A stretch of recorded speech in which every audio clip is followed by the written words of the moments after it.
Alors parmi les nouveautés, on va trouver aussi quelque chose d'assez discret mais quand même assez intéressant en ce qui concerne la déformation. Donc par exemple sur cette image, si on va dans édition et puis que l'on va dans transformation et puis déformation, attention, c'est pas la déformation de la marionnette, c'est la déformation l'ancienne, ça s'appelle warp en anglais.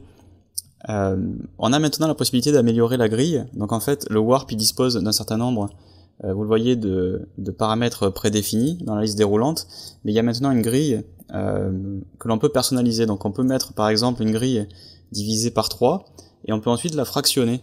Et ça c'est nouveau, on peut dire par exemple qu'on va fractionner sur un point en haut, et du coup vous voyez que maintenant on va pouvoir agir sur ce point, on va pouvoir le déplacer, on va pouvoir changer les tangentes. Donc on va vraiment pouvoir faire des déformations plus précises qu'avant, puisqu'avant on n'avait pas la possibilité de personnaliser sa grille dans l'outil déformation.